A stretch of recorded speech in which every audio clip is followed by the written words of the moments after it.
भारत माता की। आज हम सब के लिए ये बहुत ही गौरव का दिन है। सैनी एजुकेशन सोसाइटी रोहतक अपना 75वां स्थापना दिवस समारोह मना रही है। आज इस गौरवशाली दिवस के अवसर पर सभी सैनी एजुकेशन सोसाइटी के हमारे पदाधिकारी और सभी सैनी एजुकेशन सोसाइटी के हमारे फैकल्टीज मेंबर, प्रिंसिपल और सभी टीचर्स और उपस्थित सभी महानुभाव, मातृशक्ति, प्यारे बच्चों, आप सबको दोनों हाथ जोड़ करके राम राम करता हूं। आज मेरे लिए ये बहुत ही गौरव का दिन है कि आज सैनी एजुकेशन सोसाइटी के लिए भी ये ऐतिहासिक और गौरवशाली दिन है। इस सोसाइटी ने समाज में शिक्षा का प्रकाश फैलाने के 75 वर्ष पूरे किए हैं। ये हमारे लिए गर्व की बात है। इस अवसर पर आप सबके बीच में आकर के मुझे बहुत ही गर्व और गौरव की अनुभूति हो रही है। सबसे पहले मैं सैनी एजुकेशन सोसाइटी द्वारा समर्पण भाव से शिक्षा के क्षेत्र में सराहनीय योगदान के लिए आप सबको हार्दिक बधाई और शुभकामनाएं देता हूं। यह मेरे लिए विशेष गर्व का क्षण है कि आज मुझे इस ऐतिहासिक अवसर पर महात्मा ज्योतिबा फुले शिक्षा सदन का लोकार्पण और सैनी पब्लिक स्कूल के नए भवन का शिलान्यास करने का मुझे सौभाग्य मिला है। इन भवनों में सोसाइटी के स्वर्णिम इतिहास में एक नया ये अध्याय और जुड़ रहा है। ये हमारे लिए बहुत ही गर्व की बात है।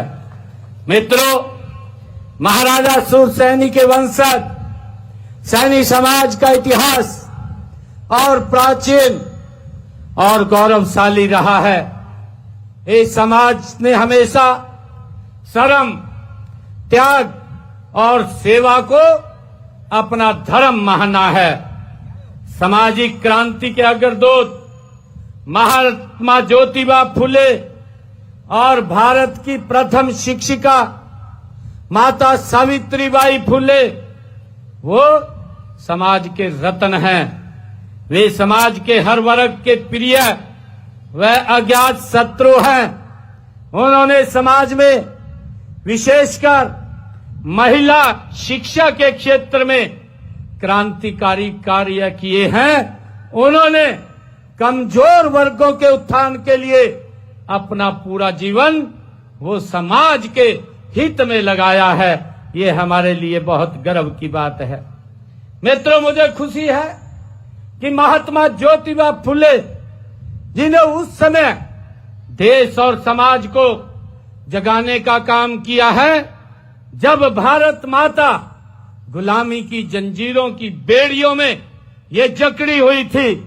वे कैसे महान समाज सुधारक हुए हैं। वे कैसे युग दृष्टा युग पुरुष हुए हैं, जिन्होंने समाज में फैले अन्याय और भेदभाव को न केवल पहचाना बल्कि उसके विरुद्ध आजीवन संघर्ष किया है और लोगों को एक रास्ता दिखाया है। मुझे खुशी है कि उन्होंने बालिकाओं की शिक्षा, विधवा विवाह, वंचित वर्गों के उत्थान के लिए अपनी लगातार आवाज उठाने का, बुलंद करने का काम किया है। वह भी उस दौर में जब बातें सोचना भी ये दूर की बात होती थी। मित्रों, उनका कहना था, महात्मा ज्योतिबा फुले जी वो बोलते थे कि शिक्षा ही व्यक्ति और समाज का उत्थान कर सकती है। उन्होंने अपनी पत्नी माता सावित्रीबाई फुले के साथ मिलकर भारत का पहला लड़कियों का स्कूल पुणे में खोलने का काम अगर किसी ने किया है तो महात्मा ज्योतिबा फुले ने किया है। मुझे खुशी है कि जिसने नारी और पिछड़े व वंचित वर्गों के आत्मविश्वास को जगाया है, मैं महात्मा ज्योतिबा फुले और माता सावित्रीबाई फुले को श्रद्धा पूर्वक मैं नमन करता हूं, उनको प्रणाम करता हूं। मुझे खुशी है कि आज जब मैं सैनी एजुकेशन सोसाइटी में यहां आप लोगों के बीच में मैं जब यहां आया हूं तो मुझे, जो हमारे आप सब जानते भी हैं कि आजादी से पूर्व देश में अशिक्षा एवं पिछड़ापन था, शिक्षण संस्थाओं का देश के अंदर अभाव था। उस दौर में हमारे बुजुर्गों ने समाज को सहयोग से शिक्षा, जो शिक्षण संस्थाएं हैं, शिक्षण संस्थाएं खोलने का ये काम किया है। सन 1937 में मुझे खुशी है कि मास्टर सीताराम जी ने अपना मकान शिक्षा के लिए उत्सुक युवाओं को ठहरने, खाने पीने के प्रबंध के लिए उन्होंने दिया था। ये हम सब के लिए बड़े गर्व की बात है। मुझे ये भी खुशी है कि सैनी एजुकेशन सोसाइटी 10 मई 1941 को इसी शहर की एक चौपाल में सैनी प्राइमरी स्कूल से इसने अपनी यात्रा वो शुरू की थी।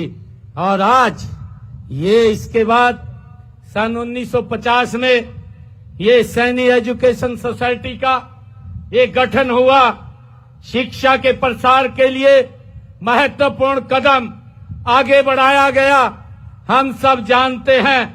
और महात्मा ज्योतिबा फुले के कर्म ही पूजा है कि संदेश पर चलते हुए 75 वर्षों बाद आज यह सोसाइटी एक वट का वृक्ष बन करके आज खड़ी हुई है। आज इस सोसाइटी के अधीन कई शिक्षण संस्थाएं चल रही हैं। इन संस्थाओं में हजारों बच्चे न केवल ज्ञान बल्कि संस्कार भी प्राप्त कर रहे हैं। यह यात्रा शिक्षा के प्रति आपके समर्पण का ये दर्पण है। इस संस्था को यहां तक पहुंचाने में समाज के अनेक लोगों ने तन मन और धन से इसका सहयोग किया है, जिनको आप लोगों ने अभी सम्मानित भी किया है। मैं उन सब का आभार व्यक्त करता हूं और उन सब को मैं नमन भी करता हूं, क्योंकि उन सब के प्रयासों से लगातार ये सैनी एजुकेशन सोसाइटी एक वट का वृक्ष बन करके आगे बढ़ी है। मुझे ये भी खुशी है कि 75 सालों की यह यात्रा केवल समय की गिनती नहीं है, बल्कि त्याग, परिश्रम और समर्पण की ये अमर गाथा भी है। मुझे ये खुशी है कि यहां से निकले अनगिनत विद्यार्थी आज डॉक्टर, इंजीनियर, शिक्षक, वैज्ञानिक और सैनिक और प्रशासक बन करके इस देश और प्रदेश की निरंतर सेवा कर रहे हैं। मैं ऐसे सब लोगों को जिन्होंने इस एजुकेशन संस्थान का नाम रोशन किया है, उनको भी मैं बहुत बहुत साधुवाद देता हूं। मित्रों, कहा भी गया है कि शिक्षा वह दीपक है जो अज्ञानता के अंधकार को मिटा करके ज्ञानता की ओर भाइयों ये ले जाता है।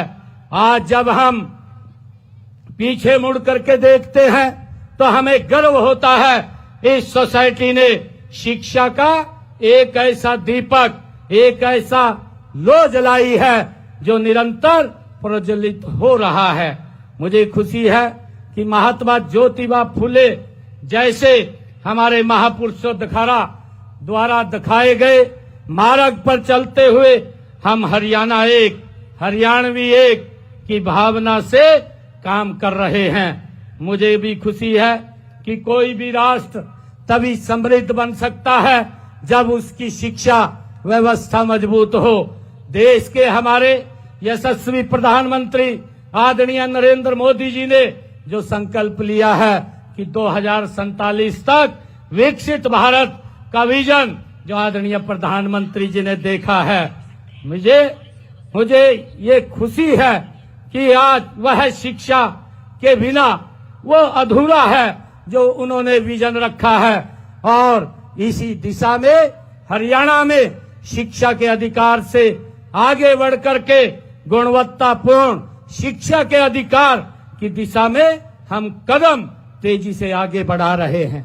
माननीय प्रधानमंत्री जी की कौशल नेतृत्व में आज देश में न्यू एजुकेशन पॉलिसी, नई राष्ट्रीय शिक्षा नीति बनाई गई है। हमने इस शिक्षा नीति को प्रदेश में वर्ष 2025 तक इसको लागू करने का लक्ष्य हमारी सरकार ने रखा है। हालांकि देश में इसको लागू करने की समय अवधि 2040 तक है। हमने शिक्षा को केवल एक विभाग नहीं बल्कि समाज परिवर्तन का हमने औजार इसको माना है। हमने कुछ ठोस निर्णय किए हैं। सर्व शिक्षा अभियान के तहत सभी बच्चों व स्कूलों में नामांकन सुनिश्चित किया गया है।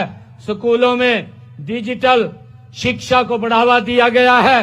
स्मार्ट क्लासरूम, टैबलेट वितरण और ई लर्निंग को प्रोत्साहन देने का काम हमारी सरकार निरंतर काम कर रही है।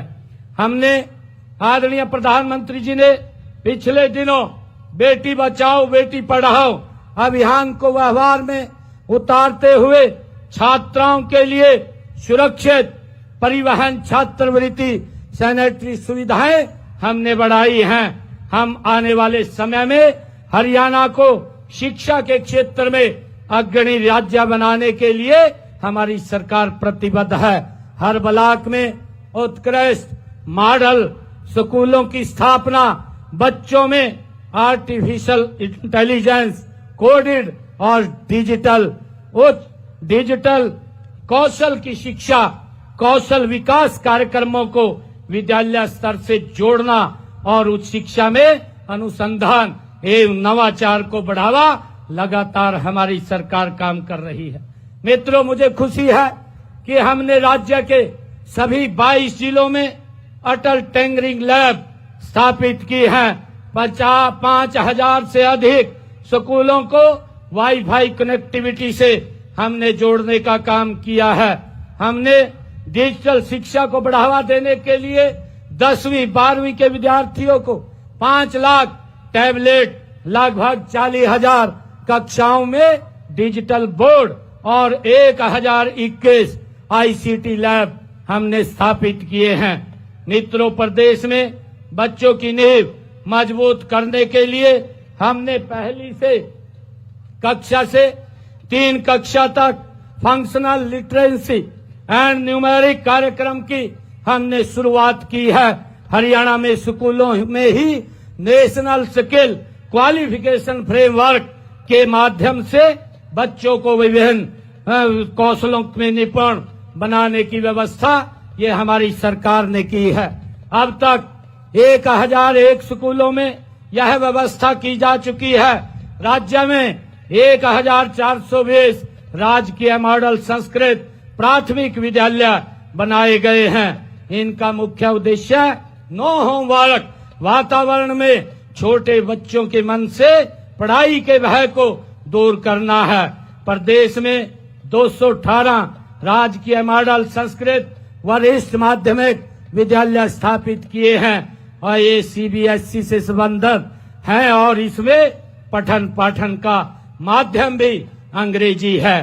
पीएम श्री स्कूल योजना के तहत प्रदेश में 250 पीएम श्री सुकुल विद्यालय ये हरियाणा प्रदेश में हमने खोले हैं। राजकीय विद्यालयों में पढ़ने वाले हमारे मेधावी विद्यार्थियों को मुफ्त कोचिंग उपलब्ध कराने हेतु सुपर 100 कार्यक्रम ये चलाया जा रहा है और इसके तहत 534 बच्चों ने IITI, IIT व NET में जैसी परीक्षाओं में सफलता हासिल की है जो हमारे सरकारी स्कूलों में विद्यार्थी पढ़ रहे हैं। मित्रों, मुझे खुशी है कि प्रदेश के विद्यालयों में अधिक से अधिक विद्यार्थी विज्ञान विषय को पढ़े, उनकी सोच और दृष्टिकोण वैज्ञानिक हो, उनकी विज्ञान व गणित के प्रति रुचि बढ़े। इस उद्देश्य से 2022 से कक्षा 9 के विद्यार्थियों के लिए बुनियाद कार्यक्रम आरंभ किया है। 12वीं में 90% से अधिक अंक लेने वाले हमारे गरीब परिवार के होनहार विद्यार्थियों के लिए मेधावी छात्रवृत्ति योजना और इसके तहत विद्यार्थियों को 1,11,000 रुपए का पुरस्कार देने का काम ये हमारी सरकार कर रही है। साथियों, शिक्षा ही वह माध्यम है जिससे समाज के पिछड़े वर्ग के लोगों को सशक्त बनाया जा सकता है और इसलिए हमने शैक्षणिक संस्थानों और नौकरियों में भी 27% का आरक्षण ये हमारी सरकार ने लागू किया है। हमने पिछड़े वर्ग के 3 लाख रुपए तक सालाना आय वाले परिवारों के बच्चों को देश में कहीं भी पढ़ाई करने के लिए 15 लाख रुपए और विदेश में पढ़ाई करने के लिए 20 लाख रुपए मात्र शिक्षा ऋण 4% ब्याज दर पर देने का निर्णय ये हमारी सरकार ने लिया है ताकि बच्चों को और उनके माँ बाप को शिक्षा में कोई दिक्कत, कोई समस्या ना आए। मित्रों, प्री मैट्रिक छात्रवृत्ति योजना के तहत पिछड़े वर्ग के हमने 9वीं और 10वीं कक्षा में पढ़ने वाले बच्चों को 4,000 रुपए वार्षिक शैक्षणिक भत्ता देने का काम भी ये हमारी सरकार कर रही है। मित्रों, मुझे ये भी खुशी है कि पीएम यशस्वी योजना के तहत अन्य पिछड़ा वर्ग के विद्यार्थियों को 5,000 रुपए से लेकर के 20,000 रुपए तक शैक्षणिक भत्ता, ट्यूशन फीस ये भी प्रदान की जाती है और पोस्ट मैट्रिक छात्रवृत्ति योजना के अंतर्गत पिछड़े वर्ग के विद्यार्थियों को 160 रुपए से 750 रुपए मासिक छात्रवृत्ति दी जाती है और इसके अतिरिक्त सभी नॉन रिफंडेबल फीस की प्रतिपूर्ति भी वो की जाती है। मित्रों, डॉक्टर अंबेडकर मेधावी छात्र संशोधित योजना के तहत पिछड़ा वर्ग के विद्यार्थियों को उच्च शिक्षा के लिए 8,000 रुपए प्रति वार्षिक छात्रवृत्ति प्रदान की जाती है और हमने निर्णय किया है जिन परिवारों की आय 1,80,000 रुपए से कम है ऐसे परिवारों के बच्चों को 12वीं कक्षा तक उनको फिर उनकी फीस पूर्ण रूप से माफ करने का निर्णय ये हमारी सरकार ने लिया है और इन्हें हम मुफ्त वर्दी, पुस्तकें, लेखन सामग्री भी ये उपलब्ध कराई जाती है। ऐसे परिवारों की बेटियों को कॉलेजों में भी और यूनिवर्सिटी में भी फीस को हमने पूर्ण रूप से माफ किया है। मित्रों, मुझे खुशी है चिराग योजना के माध्यम से आर्थिक रूप से जो हमारे कमजोर वर्ग के बच्चों को प्राइवेट स्कूलों में पढ़ने का अवसर दिया जा रहा है। इन विद्यार्थियों की फीस की पूर्ति सरकार द्वारा की जा रही है। इस योजना के तहत 2,650 हमारे गरीब परिवारों के बच्चों का मान्यता प्राप्त निजी स्कूलों में दाखिला भी कराया गया है। प्रदेश के 1,381 स्कूलों में लगभग 2 लाख विद्यार्थियों को व्यावसायिक शिक्षा प्रदान की जा रही है। निःशुल्क विद्यार्थियों को परिवहन सुरक्षा योजना के तहत 1ली से 12वीं कक्षा तक के 35,000 विद्यार्थियों को निःशुल्क परिवहन सुविधा भी प्रदान की जा रही है और इसी तरह छात्रा परिवहन सुरक्षा योजना के तहत 9वीं से 12वीं कक्षा की 6,506 छात्राओं को निःशुल्क यातायात सुविधा भी प्रदान की जा रही है। मुझे खुशी है कि आप ही इस राष्ट्र का भविष्य है। आपके सपनों में ही भारत की ये दिशा छिपी है। मैं आप सभी से, अपने सभी बच्चों से यह कामना करता हूं, कहना चाहता हूं कि आप अपने अंदर जो जिज्ञासा रखें, कड़ी मेहनत करें और सच्चाई की राह पर आगे बढ़ते चले। ऐसी मैं आप सब युवा साथियों से अपील भी करता हूं। मैं अभिभावकों से भी ये निवेदन करता हूं कि आप केवल बच्चों को स्कूल भेजकर अपने कर्तव्य से मुक्त न रहे, उनके शिक्षण, चरित्र और व्यक्तित्व निर्माण में अपनी भूमिका अत्यंत आपकी महत्वपूर्ण है, उसको निभाने का काम करें।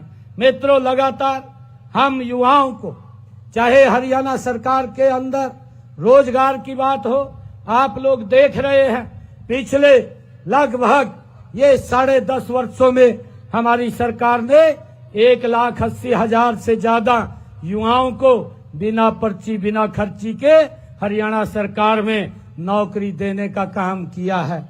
और मित्रों, मैं बताना चाहूंगा, अभी अपने बजट के अंदर मैंने इस बात की भी घोषणा की थी कि हम हरियाणा प्रदेश के 10 जिलों के अंदर IMT का निर्माण करेंगे। उसके लिए पूरी प्रक्रिया शुरू हो गई है और IMT एक बनेगी।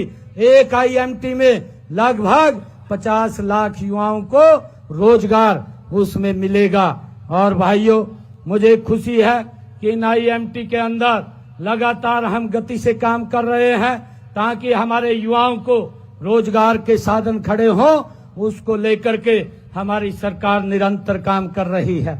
आज सैनी सोसाइटी के 75 वर्ष पूरे होने पर मैं अंत में एक बार फिर जो हमारे सैनी एजुकेशन सोसाइटी के सभी महानुभाव हैं, पदाधिकारी हैं, इस 75वें स्थापना वर्ष की मैं उनको और आप सबको बहुत बहुत हार्दिक शुभकामनाएं देता हूं और आशा करता हूं कि यह संस्था आने वाले वर्षों में शिक्षा के क्षेत्र में और नई ऊंचाइयों को ये छुएगी और ये लगातार आगे बढ़ती जाएगी। मैं आज यहाँ पर जब आया हूँ तो मुझे प्रधान जी ने यहाँ मांग पत्र मुझे दिया है सैनी एजुकेशन सोसाइटी का, जो ये मांग पत्र है।